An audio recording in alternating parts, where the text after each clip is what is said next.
Welcome everyone to one more Go Green conversation. This time we have Sophi Veltrop from the Northeast Wilderness Trust with us. Thank you, Sophi, for being with us. And we also have here with us Robert Hamilton from the embedded team. And Robert, I guess we asked you to be here with us because you have been the one introducing Go Green and now the broader SUSE community to the Northeast Wilderness Trust. And I'd love to just hear, like, what's your involvement? How did you come across the trust? So we are all very excited to know more about it, but we'd love to hear your experience first as we start. Sure. So my wife and I are avid hikers and mountain climbers, and there's a mountain range here in Massachusetts where we live and extends up into New Hampshire to the north. And we decided to hike the entire range in a single day, about 23 miles, and with another couple who we hike with quite frequently. And we decided to do it as a fundraiser because there are certain portions of this range and the trail that are in danger of the land being sold off, developed, and it's been a great trail that means a lot to us. So when we started to do look into doing the fundraising, we reached out to the local trail stewards. They referred us to Northeast Wilderness Trust and Sophi to help arrange the fundraiser. And we were really happy about the whole event and doing the hike. We accomplished it, and we managed to raise a significant amount of money for Northeast Wilderness Trust for their endeavor to actually save a large portion of land on this mountain range, and which was in danger of just, being sold off to a developer. So after that, we've been, trying to stay close to Northeast Wilderness Trust, try to participate as much as we can with the organization. And that's how we came to know Sophi and Northeast. Awesome, and I think your story, Robert, inspired all of us in the Go Green, which led to today. Well, let's talk to Sophi. Let's learn more about the organization, and as we learn, and we'll learn more today, the kind of work that this organization does is also being done by other organizations across the world, not just in Northeast America, right? So, but before we jump there, Sophi and Robert, thank you for being Sure. with us here. Sophi, can you tell us more about you and how did you come across the organization? How did you get connected? Sure thing. So I live here in Vermont, where Northeast Wilderness Trust is based out of. I grew up in Connecticut, which is further south in the northeastern United States. And I went to school for environmental studies. I've always been an avid naturalist and outdoors person, and so it was a natural fit with a communications and environmental background to join the team at NEWT, and it's been a total dream. I've been here for 2 years, and I'm looking forward to many more. Awesome. So we'll call it NEWT for short. Wow. Sure thing. Yeah, we like that we can have an animal for our acronym. Very cool. So now we talked about the organization, but what is it and what does it do? Yeah, so Northeast Wilderness Trust is a land trust, which means we protect land from development using permanent mechanisms such as owning the land trust owning the land, and then also having a conservation easement on the lands that we protect. And some of them have something different than a conservation easement, which is a declaration of public trust. It's a legal mechanism that lives with the public. So we have these many mechanisms that ensure the perpetuity of these lands being protected as wilderness, which means that not only will they not be developed, which is what a lot of land trusts do, but also they won't be logged, and they won't be crossed by motor vehicles. So the primary mechanism, or the primary motivation for those restrictions, are to allow the forests to grow old, to allow them to be primarily homes for wildlife, and then to allow people to be able to see what an old forest looks like and experience what the landscape does when it's left up to its own devices instead of being managed by people, which here in the Northeast United States, and I'm sure it's true in some of the areas that all of you are tuning in from as well, it's really rare to find a landscape that is very minimally impacted. And as Rob mentioned, we've got high development pressure these days in this area. So that's a bit of a summary of what we do. That's really cool. And I think the story resonated a lot with me personally. I grew up in Rio, and we have one of the largest urban forests in Rio, which I spent a lot of time, growing up there, hiking. There's waterfall, and you go to the beach, and then you have like this waterfall. And it was basically someone 100 years ago that did something similar, got the land, replanted, reforested, and now I get to enjoy it. And obviously I have children, and I imagine like many of us here as well, and think about the future generation. So I imagine the impact, and the ones who will really get the benefit will be the generations to come, right? Mm-hmm. So this is really exciting. I would love to dig more into the land conservation bit. So if you can tell us more about like what is land conservation, and like why is it important to preserve? I mentioned now one example of how it impacted me in the past, but I'd love to hear from you. Yeah, I love, and those personal stories are so important. I think land conservation has both like the micro impact of you and your kids being able to have an experience on the land, and this or that chipmunk or amphibian or plant being able to live out their lives on the land, and then it has the macro impact, which is the broad term vision is being able to have these interconnected corridors of primarily natural spaces within the human landscape. And those are really important for a couple reasons.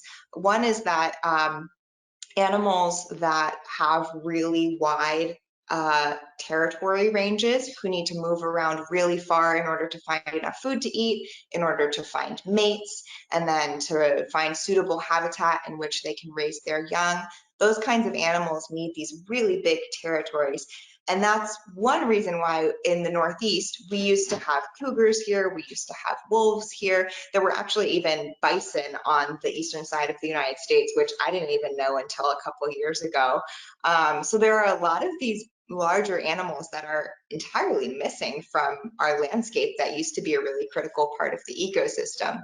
And then some of the animals that are here, but are maybe lower in numbers, like the pine marten has been coming back. These are examples of animals that they just need really big interconnected habitats. So that's one aspect. And then the other aspect is looking forward as the climate changes, as things trend towards getting warmer, as there are more extremes of really extreme storms and droughts. We're already seeing that right here in the Northeast. We're just getting out of a pretty big drought.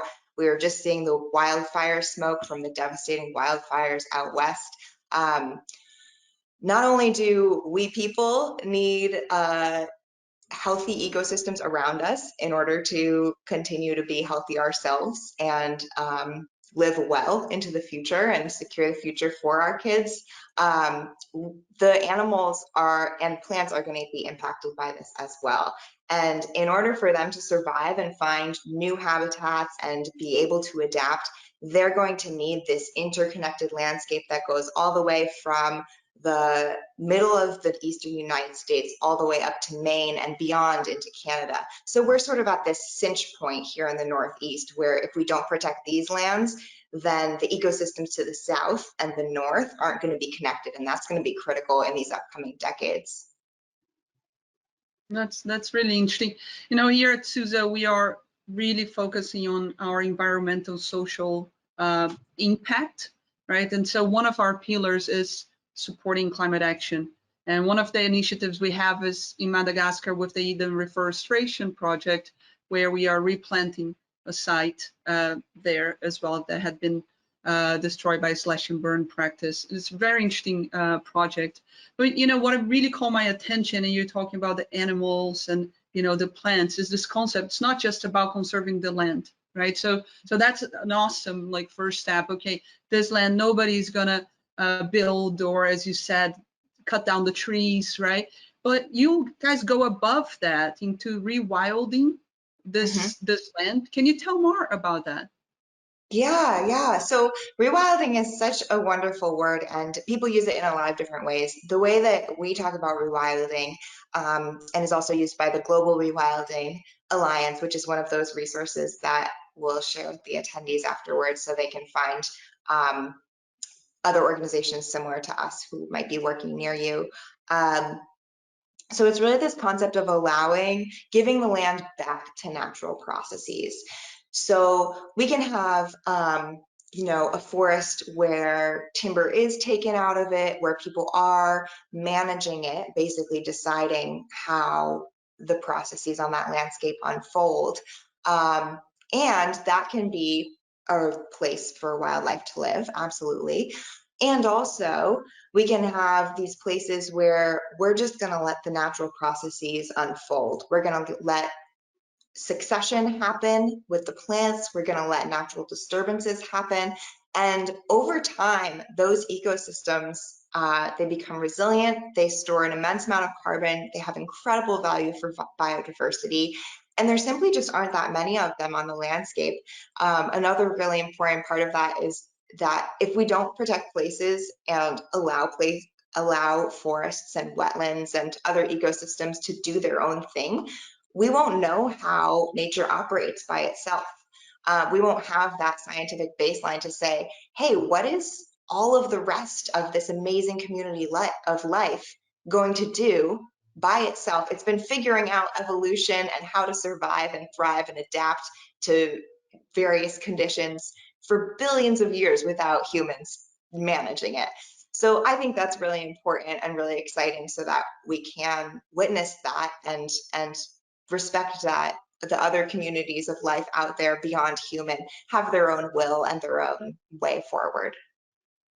You know, you made me think, I don't know if you've been to Angkor Wat in Cambodia, those temples that, the trees grow within the rocks, and you're like, how this, huge tree grew within rocks, and it's really cool to see like nature actually taking over again. In the case of like the work the trust does, like, do you reintroduce species? How do you get nature going, let's say?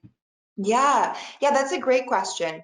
Occasionally, at the very beginning of protecting land, we'll do some remediation that occasionally looks like planting some trees to jumpstart a small area that might have been really damaged, like something that was compacted as a log landing that, if we're not doing some wildflower seedings, it'll just take a long time to get back to that forest state. But that is pretty minimal. We really take the long view of these ecosystems are going to get, the trajectory of Northeast ecosystems is that they want to be forests. They're going to get to a forested state. And a lot of the places we protect are already forests. And so they might just have been logged really recently. They might be in a much younger state of succession. There's not that many. There's less than 1% of the northeastern forest that is like old forest, meaning that it survived colonial deforestation. So we're letting these ecosystems do their own thing, get back to a mature old state. And yeah, that's really the primary philosophy here for us. Awesome.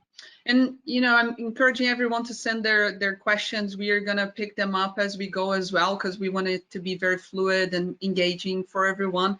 And I can see Rob Kolb has sent a very cool question about, well, it's a bit different. It's not about like the work itself, but like how the work gets financed, right? So for instance, do you work with corporate companies that want to offset their emissions? What are the financial agreements that you guys have in place to support that organization? That's a great question, and I actually want to Rob mentioned his fundraiser. I just want to say thank you to Rob. That was such a cool hike fundraiser that they did, and as he mentioned, it did help protect. Just by the way, the question came from a different Rob. Oh but, yeah, cool. But just same name. Multiple Robs. And then I believe that SUSE actually did a matching donation to one of Rob's gifts. And so that I also want to say thank you to the SUSE community for that. And a lot of our funding it's a mix. So we are constantly writing grants. It's a big part of the work. So that grant money is specific to programs or specific to a property that we're trying to protect. We also have a community of individual donors, people who love our mission and support our work either monthly or annually. And we're really grateful to those folks. Really help support our operating costs. And whereas the grants are more programmatic and specific, we occasionally work with more businesses and such, and that's a programmatic area that we're hoping to expand.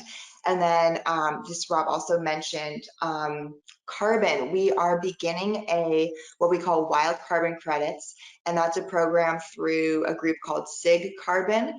And those wild carbon credits are being generated on lands that Northeast Wilderness Trust is protecting and wouldn't otherwise be able to protect without that funding. It's sort of a surprising fact that there actually isn't that much funding out there for wilderness lands. There's a lot of funding for protecting lands that have a use for people, for agriculture and for parks and for forestry, and all of that is really important, but that's definitely where the bulk of like federal and grant funding is like available for.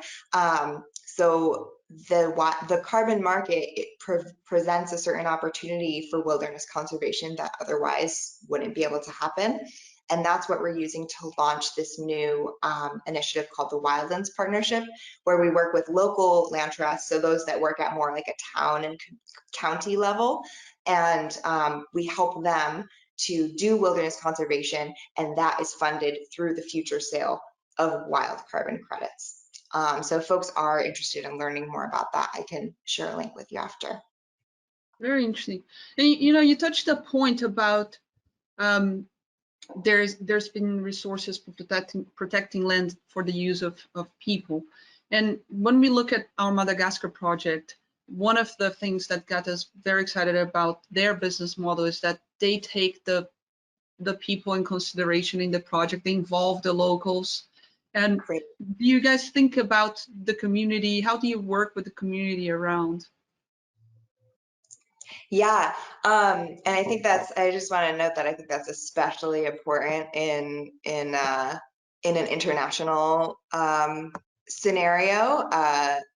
I mentioned this to you, Claudia, before, that I actually studied and traveled in Madagascar, and there are a lot of projects that don't involve the local Malagasy folks in a project that's happening in our backyard that's funded from somewhere far away. So I think that's really awesome that SUSE is engaged in a project that does prioritize that. It's really important in that setting. Northeast Wilderness Trust, we live and work in Vermont, but we're forming connections in the communities that we are conserving land in. So we're able to sort of be here and be present in those places. There are specific preserves that are a little more accessible to people, that have trails on them, they have parking. And so around those preserves, we really are, that's where we have more events, where we have more interpretive signage. And this year we launched, just this summer actually, we had our first hike at a preserve that is, it's just outside of Boston, and it's actually not that far from Rob, who was just speaking before. And that's one of those ambassador preserves that we are creating a community around, of people who love the place and can help protect it. That's really cool. Yeah, like I can imagine how exciting it must be to go hiking in areas where it feels like, wow, is this like so close to Boston? Like it feels like I'm, somewhere more remote. That's really cool. So Yeah. we have some other questions here, but before I jump into them, I think the key one, normally, you know, people come out of those conversations excited, and it's like, how can they support, right? How can people who are listening to us support Northeast Trust, Wilderness Trust, or something around them? Any thoughts? Yeah, there's a ton of ways. I think an easy answer is that making donations to either Northeast Wilderness Trust or a group that you care about that's close to you that is doing this kind of work is huge. It's very important. Even if it's a small donation and you're just becoming a member, that's important. But it doesn't have to be money. Talking to people, writing op-eds, sharing about this work on social media, signing up for newsletters so that you stay in the loop and learn more about this movement. There's a lot to be said for word of mouth and for the buzz happening. I think sometimes it can feel like just a drop in the ocean with just how many people and how much noise there is out there. But when it is like a conversation with your friends and family or a letter to your local newspaper, it really does make a difference. And something that we found is that I've been collecting data about people who come to our events or make donations or sign up for our newsletter, and a big portion of that, they heard about us through word of mouth. And if that chunk of people who hadn't heard about us through word of mouth were missing, our community would be a whole lot smaller. So it really does make an impact, even when it feels like, oh, I'm just screaming into the void. So those are the first two things that come to mind. Hopefully, well, this conversation will also raise awareness to people who listen to the project for the first time and like, wow, and want to. So we are going to be posting as well a list of those organizations beyond the Northeast Wilderness Trust, so that because it's a global company, right? So we pulled together, and I appreciate you supported us with that as well, a list of organizations around the world that people can get involved. I'm in Europe, and I know there's a lot going on here as well. I appreciate it. Okay, now the fun questions. Well, one that we love to hear. So what is a day like for you?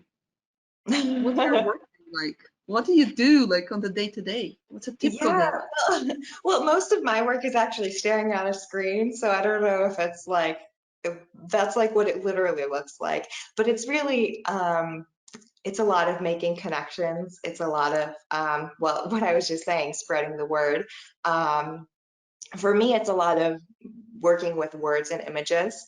And we do some events, and I also do a little bit with the fundraising to give a bigger picture of what other folks at the organization are doing. Our conservation director is constantly talking with landowners to pursue future conservation projects, and he's working with our development director to secure funding. Our development director is also chasing funds for other new initiatives and projects. Meanwhile, our stewardship team is caring for the lands that have already been protected. They have these legal mechanisms in place, but we also need those boots on the ground who are checking in and making sure that there aren't any that people who are harvesting timber on an adjacent property don't accidentally go over the border, or that people aren't cutting new trails or collecting rare species. So that's a little bit of a smattering of the kinds of work that some of my colleagues do as well. Yeah, I think that's actually a good segue for another question we received, which is, how do you choose the land? Like, how do you find land that we can conserve? Yeah, that's a great question. I would say there's sort of a Venn diagram of ideal scenarios. So one part is opportunity. Only so much land is available for sale, or only so many landowners are interested in wilderness conservation. So that's sort of like the I guess the big bucket. And then from there we look at, okay, which of these opportunities are likely to be able to be funded, and which of them will really make a big impact on the landscape. So some of those criteria are, as I was explaining, like the connectedness, it's landscape's location and its diversity to be able to support species and ecosystems adapting over time. That's a big factor, and we use a tool that's that was developed by the Nature Conservancy, that you basically plop in a property and it assesses where it is on the landscape, what its topographical and geographic diversity looks like, and gives you a score of how resilient that land will be over time. We also consider things like whether there are rare species or rare natural communities there that are underrepresented, either in the landscape or in the conserved land of the area. And we also think about like the value of the natural place in relationship to communities. You know, if it's something that's really close to a trail, or might have some benefit in that kind of way, that's important as well. Got it. I guess a question that came to my mind as you answer it is, so I mentioned I'm from Brazil, and then the Amazon, obviously, you know of how beautiful it is and the wildlife, but you probably hear as well, like news, it hits the international news of illegal exploitation of the land, as the land has a lot of value, like expensive trees, let's say, and animals. So thinking about the projects that you support, or the land you support now, the forest, how do you ensure that it's protected? Like you know, you can't have security all over. How do you ensure there's minimal human intervention on the land? Right, and that's actually a great example of like, okay, legally maybe this is protected of like, but then illegal activities happen, and then, you know, what good are those legal measures if they're not enforced? So in addition, we use the belt and suspenders conservation model, which means that for properties that we own, just by owning them, they're protected because we're not going to do anything with them. But then we also put an additional restriction that is held either by a government or conservation entity. So that's sort of like a double legal mechanism. But then those boots on the ground that I was talking about before, they're the folks, both our staff and a robust core of volunteers who are on the lands, looking out, reporting anything that shouldn't be happening there. And prevention is a big part of the cure. So having really clear, abundant signage of what is and is not allowed on the land really helps to keep any what we call violations of, you know, if a motor vehicle goes onto the land, that would be a violation because they're not supposed to do that, and then we'd have to remediate that. So then if violation does happen, we figure out how to remediate it. And we're also a member of the accreditation organization, the Land Trust Alliance, which is national to the United States, and they have an insurance pool so that if something really big did happen, let's say there was a timber operation next door that accidentally or on purpose came onto our lands and logged them when they weren't supposed to, there's an insurance pool to be able to protect that in court. And so, you know, if the prevention and the boots on the ground don't work, there is a pretty mighty legal enforcement resource to back that up. That makes a lot of sense. And, you know, you mentioned before people starting to come to hike the lands and stuff, I can imagine that those people start being your eyes on the ground as well, right? So beyond just the volunteers wearing your t-shirt, but like people who are also just enjoying, like someone like Rob, who, you know, liked hiking around his house, and he was like, I want to protect this, right? So that's very cool. It gets into a vicious cycle, I guess, right? A positive cycle. Yeah. What a positive feedback loop, hopefully. Yeah, and that's exactly the idea of those. That's it. Positive feedback loop. Yeah. Very cool. Yeah, Sophie, thank you so much. Look, it's been a pleasure to talk to you. Likewise.